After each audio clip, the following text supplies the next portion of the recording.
Some people think to harvest happiness by weeding troubles, easing every stress.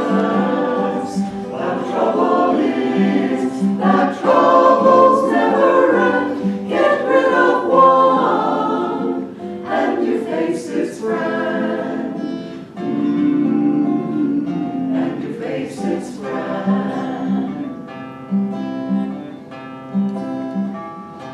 It's in your heart, the songs of joy and reason you'll hear but echoes in the world around. Wind on a hill sounds lonely if you're sad, free if you're free, cheerful if you're glad, cheerful if you're glad.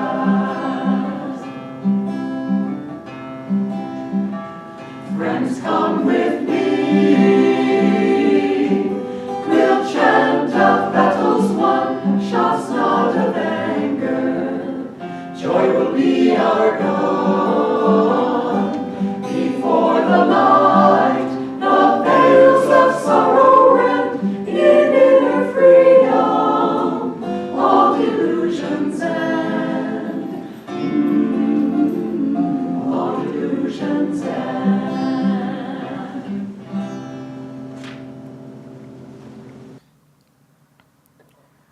While we keep this upward and inward focus, lifting our gaze to the spiritual eye, I'll read to you from Affirmations for Self-Healing on the quality of patience.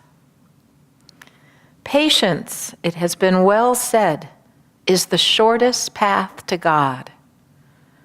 To attune the heart to the rhythms of eternity, one must first adjust himself to life's longer rhythms.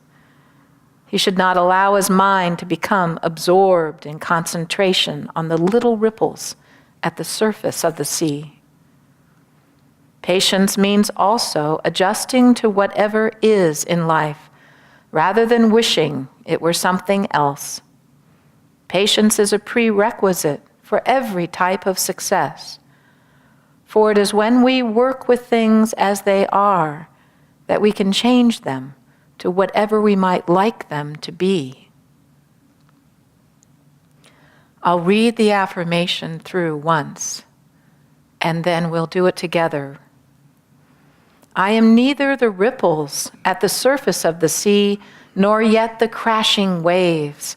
I am the vast ocean deeps, unaffected by mighty surface storms, untouched by any superficial change. And now we'll start out strongly, more loudly, with energy and focus, and taking it deeper within, we'll repeat it more quietly each time. I am neither the ripples at the surface of the sea. I am neither the ripples at the surface of the sea, nor yet the crashing waves. nor yet the crashing waves. I am the vast ocean deeps, I am the vast ocean deeps, unaffected by mighty surface storms, unaffected by mighty surface storms, untouched by any superficial change. untouched by any superficial change. I am neither the ripples at the surface of the sea, I am neither the ripples at the surface of the sea, nor yet the crashing waves. nor yet the crashing waves. I am the vast ocean deeps, I am the vast ocean deeps, unaffected by mighty surface storms, unaffected by mighty surface storms, untouched by any superficial change. untouched by any superficial change. And now taking it deeper, still keeping the energy. I am neither the ripples at the surface of the sea, nor yet the crashing waves. I am the vast ocean deeps, unaffected by mighty surface storms,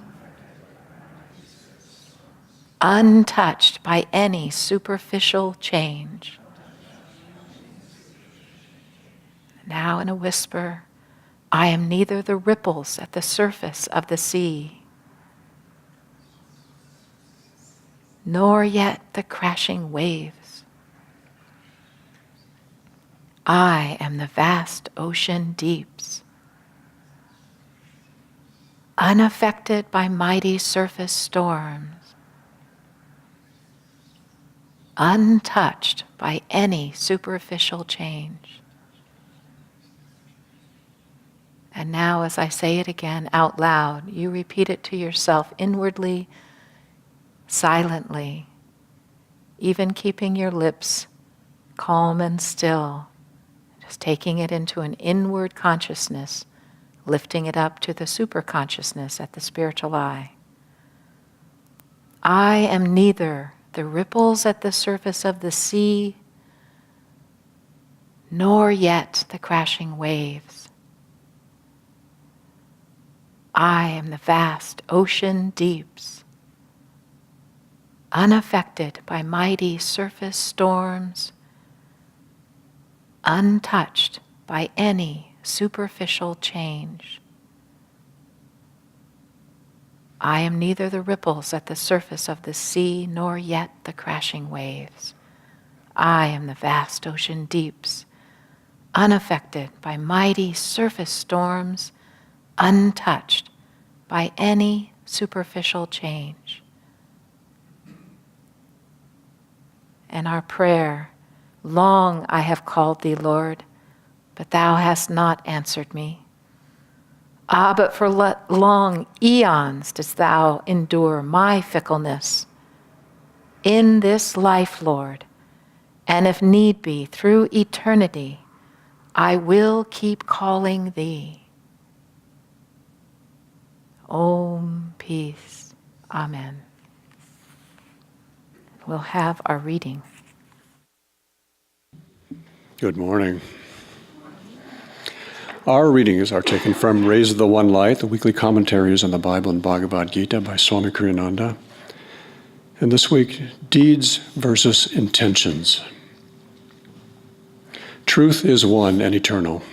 Realize oneness with it in your deathless self within. The following commentary is based on the teachings of Paramahansa Yogananda. Jesus Christ emphasized repeatedly the spirit, not the letter, of the law. In chapter 5 of the Gospel of St. Matthew, he speaks of the sin of killing and of the legal punishment attendant on that sin, but says that more important than the act is the desire to kill or to do harm. He shows that the sin of harmful desire goes beyond merely wanting to kill. My message to you, he said, is this: whoever is angry with his brother without cause already stands condemned. Whoever contemptuously calls his brother a fool shall answer for it in the Supreme Council. And whoever calls his brother an outcast of God shall be in danger of hellfire. Brother here means any other human being. For all of us, in the highest sense, are brothers and sisters, children of our one Father, Mother, God. The true self of one is the self of all. To hurt another is, even if one doesn't realize it, to hurt oneself. Swami Kriyananda in The Path recalls an episode in which the master, Paramahansa Yogananda, revealed his sense of identity even with the plants. One day, Kriyananda wrote, we were moving a delicate but rather heavy tropical plant into position on the hillside. Our handling evidently was too rough, for Master cried out, "Be careful what you're doing. Can't you feel? It's alive." To wish death to anyone, to wish even harm to another creature, is to deny in oneself the reality of that divine life of which all of us are manifestations. It is, in short, to deny the eternal truth proclaimed by the Bhagavad Gita in the 2nd chapter. This self is never born, nor does it perish. Once existing, it cannot ever cease to be. It is birthless, eternal, changeless, ever itself. It is not slain when the body is slain.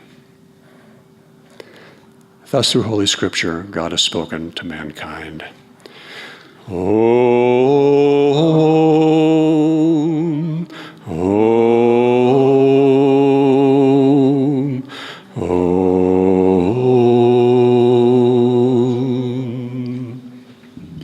Thank you, Michael. Hi, everyone.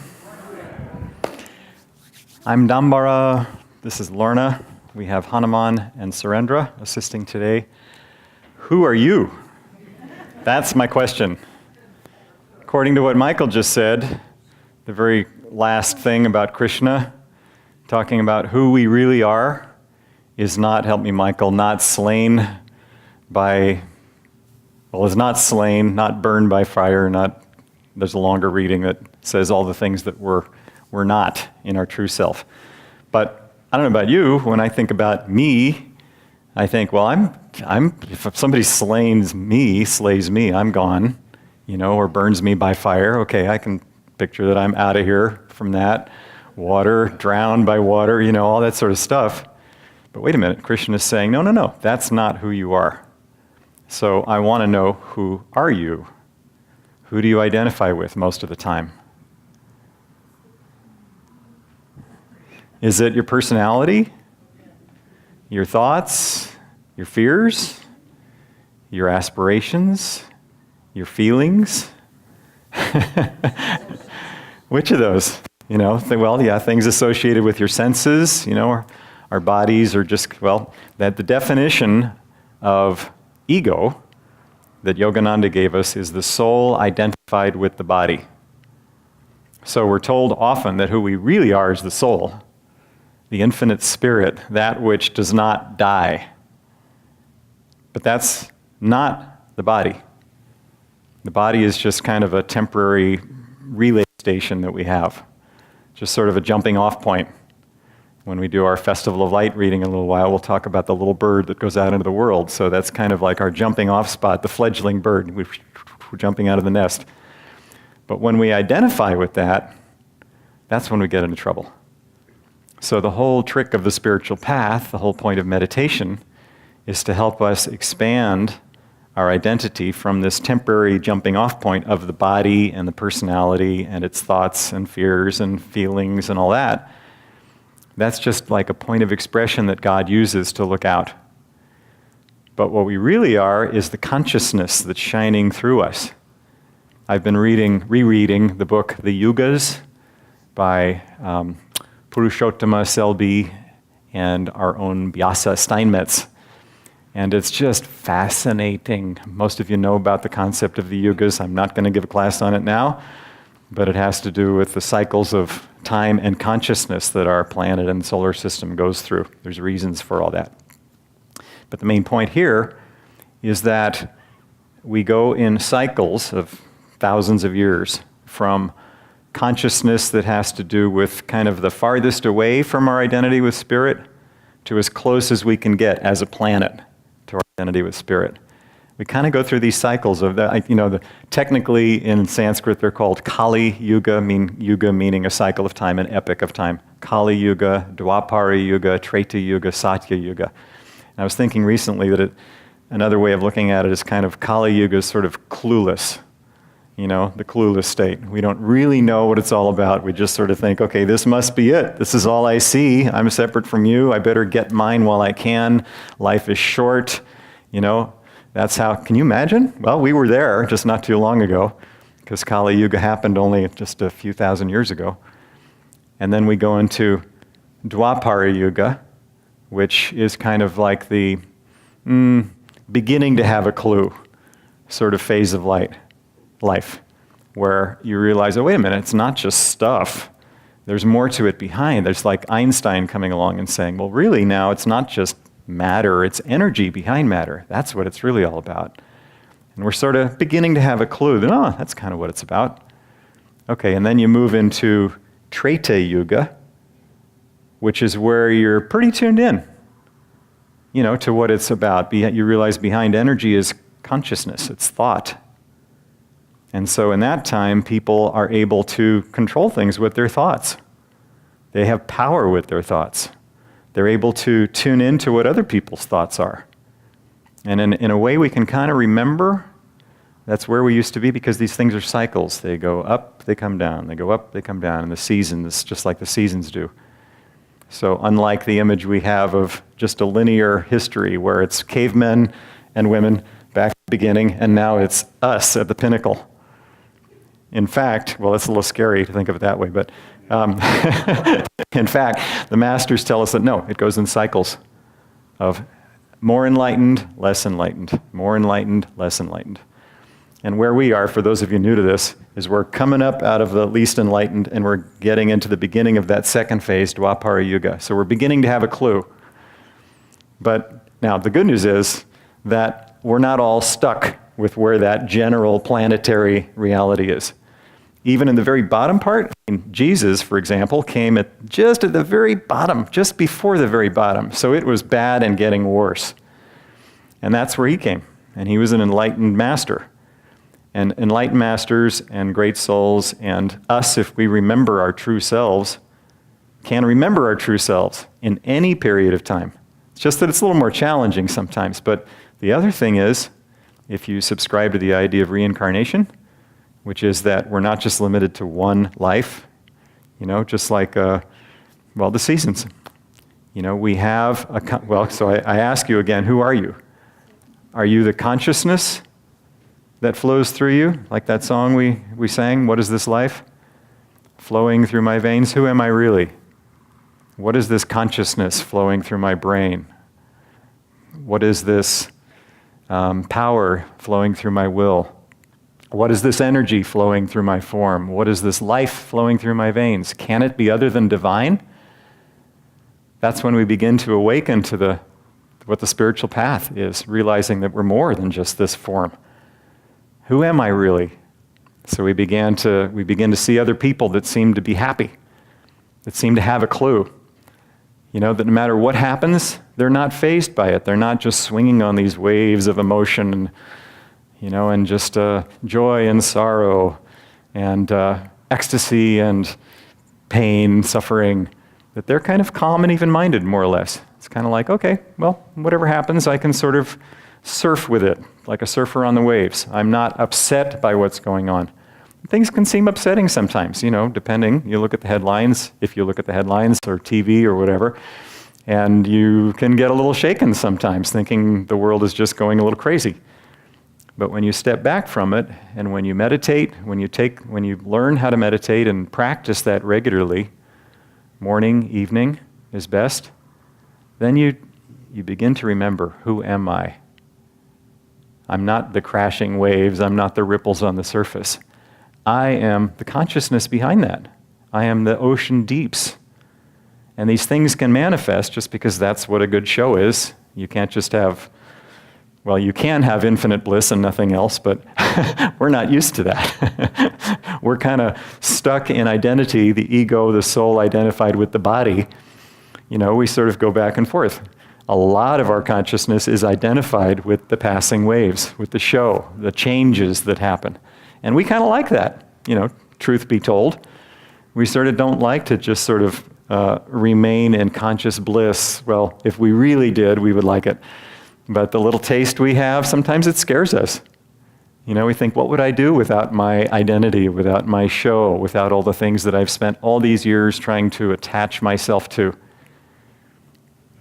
When we get to the point, though, that we realize, wait a minute, stepping back and feeling my larger identity, it feels so good, so expansive. When we can identify that with ourselves and realize that we begin to face things that come to us like a good martial artist, we're centered in ourselves, and we realize who ourselves are. It's not this personality that changes, I'm kind of pointing back to these masters here who are examples of those that have realized that. And when we feel ourselves, oh, wait a minute, what's this life flowing through my veins?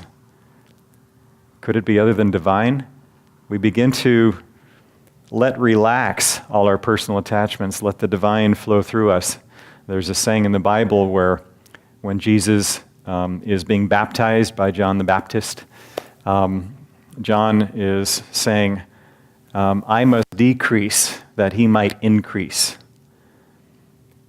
And when you think of it as just kind of symbolizing that my personality, my attachments, my fears, my limitation identity, that must decrease, that he or she or spirit, the consciousness that I really am, might increase. That's just the whole trick that we play with most of the time. So everything that we do on the spiritual path, everything we do in our interactions with others, it's just a matter of learning how the ego part of it must decrease so that the spirit can increase. So now I'm thinking of a cartoon by Gary Larson, The Far Side, those of you that remember that. Anyway, this happens to be a convention of dinosaurs. So there's all dinosaurs on the floor of the auditorium, and then there's one keynote speaker dinosaur up in the auditorium leaning on the podium. And he says, "Gentlemen, it looks bleak. The world's climates are changing, the mammals are taking over, and we all have brains about the size of a walnut." I feel like that sometimes. I don't know about you. But the good news is that it's not just our bodies with the brains, whatever size they are, that we're identifying with. Fortunately, there's something else going on. And I personally have had a lot of opportunity to just kind of say, whoa, I don't have a clue what's going on, God. So help me. And in meditation, we can just kind of let go of our own personal attachments and just say, okay, what's really going on here? And as somebody once said to a great saint, Anandamoyi Ma, they were kind of expressing the same kind of concerns we have about the changeability of the world and how do we make sense of it all. And she just looked at them calmly and said, "Don't you think that he who created the world knows how to take care of it?" And that's a good reminder that we tend to identify with the little slice of wherever we are and whatever history is at the moment. But stepping back and seeing things from the divine point of view, we realize that there is a story, there is a happy ending. There is no ending, actually. Somebody asked Yogananda, about evolution. Does evolution ever end? And he says, no end. You keep evolving until you achieve endlessness. Isn't that fun? Sort of tweaks your brain a little bit, but you realize that in what is infinity, what is eternity, it's not just this body hanging out forever playing a harp or something. It's being an infinite bliss. So it helps to think of, we often talk of the 8 qualities of God, the 8 qualities of spirit. And this is my test, those of you who know this. What are they? Love, joy, light, peace, wisdom, energy or power, and sound. 8. Good for you. Calmness, I think we might have said that. Calmness, peace. Okay, so those are the 8 qualities of spirit or God. And it really helps to remind ourselves, okay, whatever I'm feeling right now, if it's throwing me, if I'm losing my inner peace somehow, what am I focusing on? There's a reason I mentioned the Yugas earlier on. I'll get back to that in a sec. Remind me. But am I focusing on something that's other than those 8 qualities of spirit? Am I focusing on a feeling of separateness? Am I focusing on a feeling of judgment or attachment or fear or anxiety or worry about what people think of me or how I'm doing compared to other people, which sort of affirms that I'm separate from them? Or not? Am I, if I'm not, what I mean is if I'm not referring to the 8 qualities of spirit, then it's good to step back and think, okay, wait a minute. Breathe. Love, divine joy. Now, we've experienced some of that sometimes, so just to kind of step back into that and remember, what does that feel like? What did that feel like when I was experiencing that? Oh, that's right. It's something larger than just this limited self. I realize really my connection, my identity with everybody else, that I'm not separate from that. It's like fingers on a hand. If I'm out here on the fingernail really thinking that I'm separate from these other fingernails, I kind of forget our source is this common hand in this case. Or you can make that the depths of the sea. that we're just expressing in all these different ways. But who is expressing? What is this life flowing through my veins? It's the same as that flowing through everybody else's. And when I can truly realize that and feel that inside, then I can realize that it's the same in everybody else. There's no separation. It was Asha down in Palo Alto that was talking once about fearlessness. I think she was hearing Swami talk about fearlessness. And she was thinking to herself, I'm not there. I feel fear a lot. But then in a meditation that she had once, she thought, what would it feel like to be fearless? To just have no fear. And I'm thinking that when we realize our identity with all of it, we're not separate from that. We're not separate from the things we see in the headlines. We're not separate from climate change and nervousness about what that might mean. We're not separate from the fears we face, the interactions we have with people, the conflicts. We think of it as, wait a minute, that is all me. It's not really me, this body. It's me, the divine, that's flowing through me. I'm just God's eyes on the planet, looking around and expressing an opportunity for joy. And furthermore, the more we see the opportunity to help others in their challenges, the more we expand beyond our, habit of just thinking of self, the more we realize, wait a minute, myself is all around me. How can I help with somebody else that's just stuck in their own kind of limited mistake of thinking they're separate for the moment? So now I'll tell you another joke.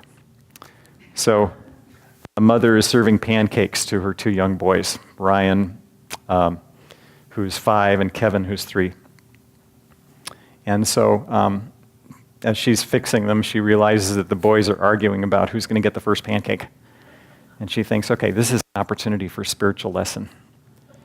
So she says, boys, if Jesus were here, he'd say, let my brother have the first pancake. So Ryan says to his younger brother, Kevin, you be Jesus.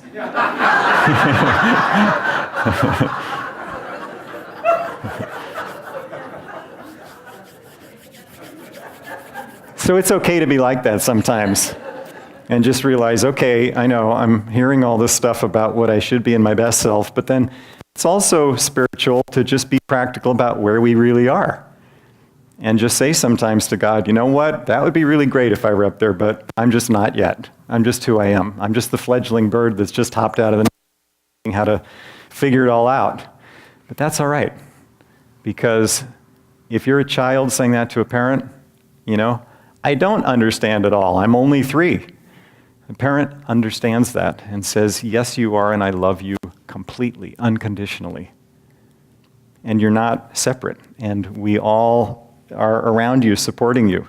When we can relax in God's love and realize that who we are, exactly where we are, is absolutely fine with God, and we're just doing our best, learning how to step forward, learning how to expand, learning how to think of others and not just ourselves on the playground, that's all we need to do. And that's the lesson. That's the goal. So I can't think of anything else to say. I had lots of notes.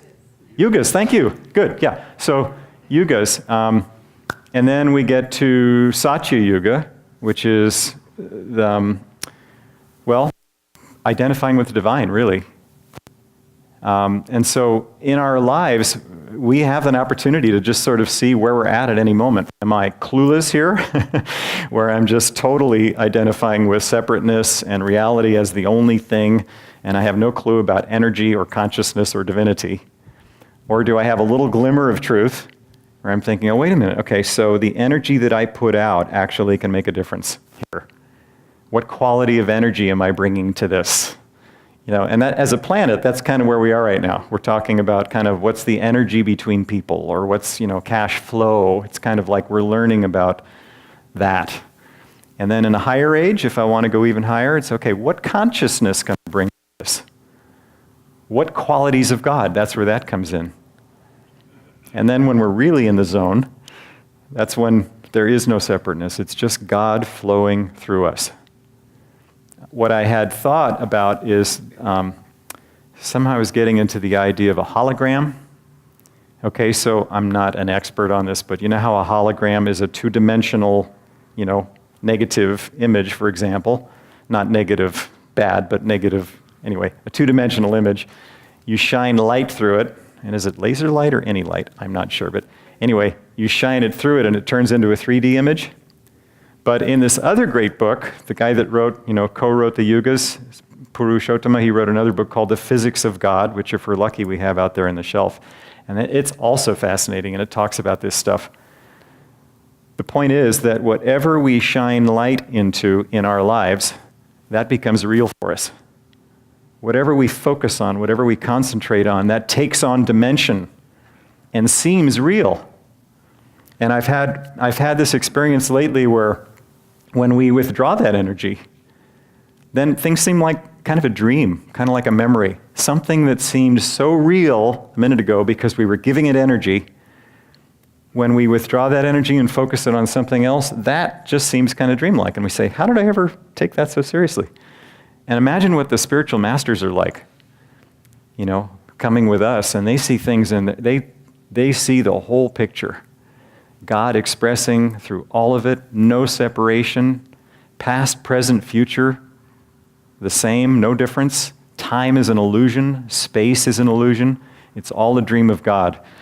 That's pretty beyond where most of us are most of the time. But just think of it in terms of the dreamlike nature of things. That if we shine the light of consciousness, of spirit, of joy, of love, of peace, of calmness into whatever circumstance we have, that takes on that form. If we shine the light, as opposed to that, if we shine the light of, say, fear or judgment or, separation, anxiety into whatever situation we have, it takes on that kind of life. And I don't know about you, but I don't want any scary movies with these figures taking on lives, just like we have in our nightmares. So we have a choice of whether we want the life around us to be a positive, whatever the opposite of a nightmare is. What is the opposite of a nightmare? A day... Sweet dream. Sweet dream, okay. Whether we want to have sweet dreams or nightmares is just a matter of what kind of light we shine into whatever our situation is. Do we bring a sense of unity? Do we bring a sense of really that you're no different than me? How can I help here? There's a story I love of St. Francis where there's 3 criminals in whatever town they're in that are just causing havoc. They're doing bad things. Everybody's upset about them. People are up in arms. And literally the townspeople are driving them out of town with pitchforks. And it's bad. And everybody's talking about it. And the 3 criminals try to take refuge in the monastery that St. Francis had going on, or the hermitage or whatever it was there. And St. Francis was out of town. So the criminals come and they ask for amnesty. Can I take refuge in this hermitage? And the monk in charge was just aghast that these criminals who had done such wrong could take refuge in their holy hermitage. And he told them, get out, how can you even dare, go away, never darken the door again of this place or this town. And was feeling pretty good about that. Until St. Francis came back. And he very proudly told the whole story of how he'd sent these criminals away. And St. Francis said, upon your orders of obedience to me as the head of the order, I order you to go out and find those criminals and bring them back here. So he was taken aback, but he did. He went out and found them and somehow persuaded them to come back in spite of the way he'd acted originally. And the 3 came back to Francis, and Francis said to them, just honestly to them, he said, brothers, why do you behave the way you do? It's not making other people happy, and it's not making you happy. Your potential is so much more than what you're doing right now. You have the divine in you that's just awakening, awaiting potential of awakening. And he showed them, he gave them enough of a taste of that was true in them, and how to awaken that in fact they did become monks and became very holy people. And all it took was just somebody not having the illusion of separation, not having the fear, of thinking that they were different and they were threatened, and just realizing, I'm one with you. There's no difference. How can I help you? Now, I'm not there most of the time, but at least I remember the story and I like it, and I hope that I can move kind of closer to that sometimes. So I share that with you that, maybe that helps sometimes too, to think, how can I express more of that? How can I decrease my sense of ego to let the other part increase? And that's all I can think of to say right now. So thank you. I've lived in many countries and mixed with many men. I've shared the days of sunshine, gone with them in the rain. The fires at evening said we were brothers. The fires at evening said we were brothers.